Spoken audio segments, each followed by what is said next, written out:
monsieur dont nous parlons, il n'en est pas étranger. Il a été dans ce secteur-là depuis de très longues années. Et le cas dont nous parlons, la République du Congo, a été quand même un des élèves. Je ne sais pas si vous parlez de mauvais élèves en la matière, parce que lors de la dernière élection présidentielle, pour être un peu plus précis, la communication Internet quand même, et même la communication téléphonique a été coupée pendant des jours et des jours. Est-ce qu'on a pris le temps de mesurer l'impact et les conséquences que cela induit sur les activités, le business des populations que vous gouvernez? Et si oui, est-ce qu'on a essayé de corriger cela? Merci, monsieur le ministre. Il y a des règles. Et il s'agit pour les pouvoirs publics qui gèrent de manière responsable ces questions liées à l'ordre public, la tranquillité publique, le vivre ensemble, de prendre un certain nombre de règles. Donc, je ne reviens pas là-dessus parce que je préfère que nous nous recentrions, si vous le permettez, Babilas Botton, sur le thème qui est le nôtre. Encore une fois, la partie répressive est intéressante, mais ne limitons pas le problème de la confiance dans l'économie numérique à la partie répressive. Si vous le permettez, je voudrais plutôt préciser pour l'édification de nos compatriotes et de tous les invités qui sont ici, ce que un gouvernement responsable, au moment où tous ces outils sont mis en place, estime être l'intérêt général. Qu'est-ce que l'économie numérique, si ce n'est l'utilisation dans l'économie réelle, dans des échanges matériels réels, d'un certain nombre d'outils numériques? C'est ça l'économie numérique. Donc, les outils d'infrastructure, comme les outils législatifs et réglementaires, n'ont pour objet que de faciliter le passage entre l'économie traditionnelle et l'économie numérique. Dans ce cadre-là, la confiance est nécessaire. Quand un individu utilise des outils qui sont totalement dématérialisés, ce qu'il veut, c'est quoi? D'abord, s'assurer que la transaction utilise des supports d'infrastructure qui soient fiables. D'où l'investissement par tous les États, notamment en Afrique, dans des infrastructures de haut niveau, haut débit, qui permettent une utilisation pérenne et sécurisée. C'est une étape fondamentale, un prérequis. Le deuxième niveau, c'est, avec le développement de cette économie numérique, un certain nombre d'enjeux qui fragilisent la confiance des utilisateurs dans ces outils numériques. Le premier enjeu, comme vous le savez, on vient de l'évoquer, c'est la cybercriminalité, je ne reviens pas là-dessus. Le deuxième enjeu, qui est très important, c'est l'utilisation, la gestion des données personnelles. Cela a été évoqué brièvement tout à l'heure par le ministre Ibombo. Là, il y a manifestement un déficit de confiance. C'est-à-dire que les acteurs économiques, qu'ils soient publics ou qu'ils soient privés, sont challengés par les utilisateurs qui aujourd'hui n'ont pas confiance. On le voit tous les jours dans les scandales, dans un certain nombre d'affaires qui ont défrayé la chronique, je ne reviens pas là-dessus.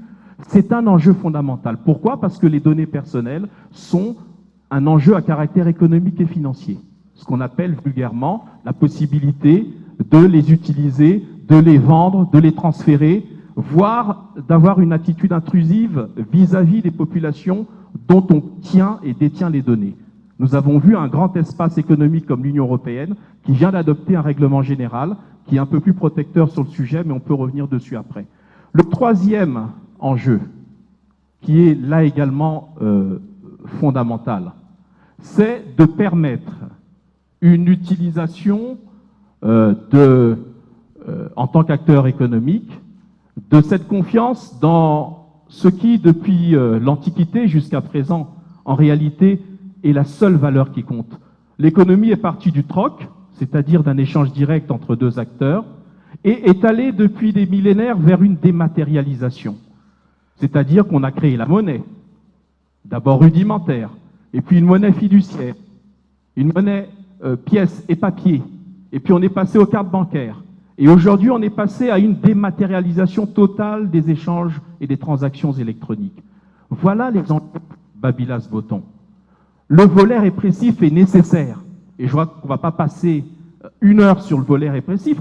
On doit expliquer à nos compatriotes que l'économie numérique dont nous parlons n'est que l'ombre portée de l'économie réelle. Et comment l'Afrique, qui jusque-là, dans l'économie réelle, l'économie industrielle avait un retard, peut aujourd'hui saisir l'opportunité de l'économie numérique parce que nous avons les intelligences, nous avons les infrastructures, nous avons le know-how, nous avons exactement tout ce qui nous permettra de ne pas rater la révolution numérique et encore celle qui vient, parce que derrière, comme vous le savez, il y a d'autres challenges comme les objets connectés, comme l'intelligence artificielle et autres. Donc je préférerais, Babylas, pour conclure, que nous orientions nos débats. On a compris qu'il y a un volet répressif. Je peux vous parler du volet répressif. Je peux même revendiquer le fait que dans notre pays, les autorités compétentes, et je chute là-dessus, ont pu à un moment donné considérer sur la base d'informations de sécurité nationale, comme le font tous les pays, qu'il existait un danger de sécurité et d'ordre public. Eh bien, le Congo a pris, pour une période très courte, de quelques heures, 72 ou 96 heures, je ne me rappelle plus, la décision politique d'éviter que ce pays parte en lambeaux.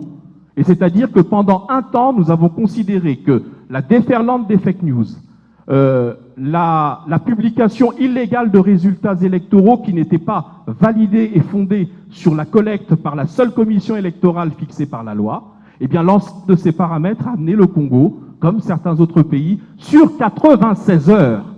96 heures. 96 heures. Pas 1 mois, pas 2 mois, pas 6 mois. Voilà. La question pour les fake news est la suivante, en réalité.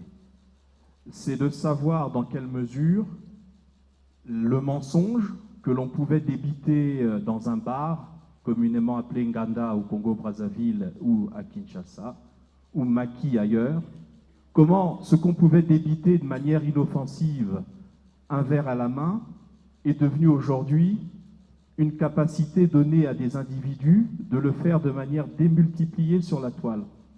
Et donc, en quelques clics, en quelques minutes, de faire circuler une information absolument mensongère ou invraisemblable tout autour de notre planète Terre.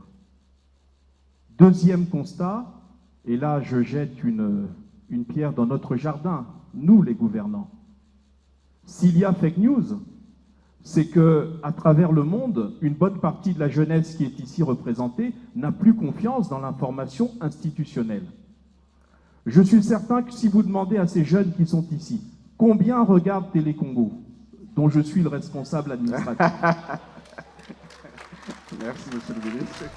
Non, mais il faut partir de données extrêmement concrètes pour expliquer à ces jeunes ce qu'est une fake news et les éduquer justement à lutter contre les fake news avec l'État. Donc combien suivent Télé Congo? Très peu. Souvent l'information qui se forge dans leur esprit est issue justement de ces fake news, pour l'essentiel. Donc il appartient à l'État de faire 2 choses. Mais la première, c'est d'améliorer la qualité de l'offre informationnelle classique. Si on ne le fait pas, on ne va pas s'étonner qu'il y ait des fake news. Ça, c'est ma pierre, c'est ma croix. En tout cas, celle du gouvernement. Le deuxième aspect, c'est de rendre ces outils disponibles. Parce que, comme vous le savez, ces jeunes peuvent en témoigner. Aujourd'hui, l'offre d'information, elle est totalement fracturée, fractionnée. Chacun se concocte son programme sur son smartphone, sur sa tablette, etc. Nous avons déjà fait une première étape, je le dis à ces jeunes, pour ce qui concerne Télé Congo. Il faut que vous sachiez que Télé Congo est disponible en ligne. Même si pour vous, sa qualité n'est pas optimale, mais enfin c'est au moins disponible en ligne. Je donnerai aux organisateurs le moment venu le www du code de l'adresse qui permet d'accéder à Télé Congo. Maintenant, sur le plan institutionnel et juridique, il faut que vous, les jeunes, vous compreniez une chose. Il y a non seulement les informations qui vous inondent vous, et pour lesquelles on doit vous éduquer et on doit vous expliquer que ça c'est invraisemblable, ça c'est une diffamation, ça c'est une violation de l'intimité de tel ou tel acteur public ou privé, etc. Mais il y a aussi une tendance, Babylas, et c'est ça qui m'a amené à prendre la parole, qui est celle des professionnels. Et cette tendance devra faire l'objet d'une attention particulière en matière de fake news. Ouvrez la presse écrite congolaise traditionnelle, les journaux publiés à Brazzaville. Vous constaterez un phénomène malheureux, c'est que ces gens reprennent dans leur pagination les 3/4 d'informations qui viennent de l'Internet et qui, pour l'essentiel, sont des fake news. Donc, comment un professionnel qui se dit journaliste peut-il accorder crédit et foi à une information non vérifiée qui vient souvent de l'étranger, d'un acteur, un activiste qui est parfois à 6000 km de Brazzaville, qui publie une information, lui qui est ici, parfois à quelques centaines de mètres du lieu où se serait produit l'événement, ou qui peut accéder aux acteurs pour obtenir un démenti, une confirmation, etc., ne se fatigue plus à le faire et se contente de reproduire telle quelle l'information recueillie sur Internet. Les jeunes, les gens qui sont ici, peuvent en témoigner. Les 3/4 de la pagination, si ce n'est plus, de notre presse traditionnelle viennent d'Internet. La loi attendue, ou les lois attendues sur les fake news, notamment au Congo, qui est une loi que je qualifierais à vocation interministérielle, puisqu'elle concerne autant le ministre Ibombo que la partie communication, eh bien, cette loi devra placer au cœur de la lutte contre les fake news tous les critères qui permettent de rendre accessible aux droits congolais, la prolifération de ces fake news. Quelqu'un publie à l'étranger, on ne peut rien faire. Il est à l'étranger. Peut-être porter plainte là-bas, s'il est identifié. Un journal, par exemple, local, reprend l'information erronée ou la fake news. Ben, ce journal, il est au Congo. Eh bien, la loi s'adaptera de manière à ce que ce journal nous dise comment ont-ils vérifié les sources, comment ont-ils vérifié l'information, la déontologie classique du métier de journaliste. Et dans ce cadre-là, ce journal pourra être poursuivi. Et je crois que la fois d'après, il prendra garde à ne pas vérifier une information venue de l'Internet avant de la diffuser dans ses pages et avant d'en faire relais sur le plan local. Donc il y a manifestement pour nous un certain nombre d'outils dont nous devons nous accaparer, parce que je le rappelle, l'économie numérique et tous ses dérivés, c'est pas que virtuel. Ça a forcément un impact matériel, la preuve. Et dernier point, si vous le permettez, juste sur ce point-là, vous avez parlé avec les ministres de la taxation. Je crois que la taxation, c'est encore des aspects qui sont importants, mais qui doivent se situer sur la ligne de crête. C'est à la fois assurer le développement du business. Dans la vision du président de la République, c'est d'abord de faire de l'économie numérique un pan important de la production intérieure, c'est-à-dire du PIB.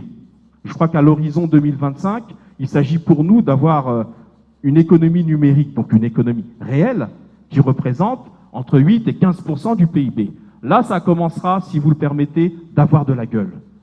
Et la taxation dont on parle, ou les taxations, qui sont nécessaires, le ministre Ibombo l'a rappelé, doit se situer sur cette ligne de crête, qui est à la fois d'encourager le business, tout en permettant à l'État de retrouver un retour sur investissement et assurer les investissements à venir. Donc c'est cette ligne de crête qui n'est pas évidente, qui explique effectivement la mise en place par le ministre Ibombo et la législation depuis lors déployée d'un hub numérique, d'un hub digital. Le fait que vous soyez victime d'une malveillance numérique, d'une cybermalveillance, n'est pas tout à fait dans la ligne stricte de ce que nous pourrions appeler une fake news. La fake news, c'est quelque chose de plus large qui tend soit à discréditer une autorité publique ou en tout cas à donner des informations susceptibles de déstabiliser l'espace public. Là, dans votre cas, cette cybermalveillance doit entraîner un certain nombre de diligences de votre part. Je pense que la première des diligences, c'est le dépôt d'une plainte. À partir du moment où vous êtes victime depuis plusieurs années, dites-vous, d'actes de malveillance numérique, il faut aller déposer plainte auprès des autorités compétentes. À ce moment-là, c'est exactement comme pour des infractions classiques qui sont commises au coin de la rue, l'autorité compétente vous demandera un certain nombre d'éléments pour nourrir la future enquête ou l'instruction qui sera menée pour réprimer et en tout cas trouver les auteurs sauf si vous les connaissez éventuellement, pour confirmer leur identité et éventuellement les trouver, les traquer et réprimer leurs infractions. Alors là, nous entrons dans des données qui relèvent de la zone grise de l'État, c'est-à-dire la capacité d'un État, notamment de par ses services de sécurité, à disposer des outils qui permettent cette traque numérique. Et donc je ne rentre pas trop là-dessus. Je vous conseille d'aller déposer plainte, d'abord, et de voir avec les services compétents si ces gens ne sont pas identifiés, comment les identifier et aboutir à la répression de cette infraction grave que vous subissez. Maintenant, de manière globale, vous avez évoqué l'existence possible d'une espèce de centrale des fake news. Bon, mais je crois que le ministre Ibombo a largement exploré cette question.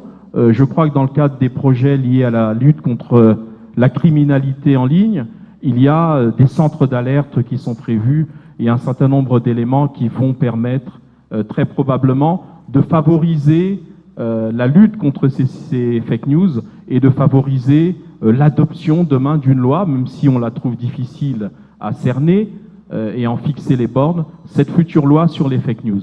Voilà, madame, ce que je pouvais vous dire et je vous encourage à déposer plainte auprès des autorités compétentes.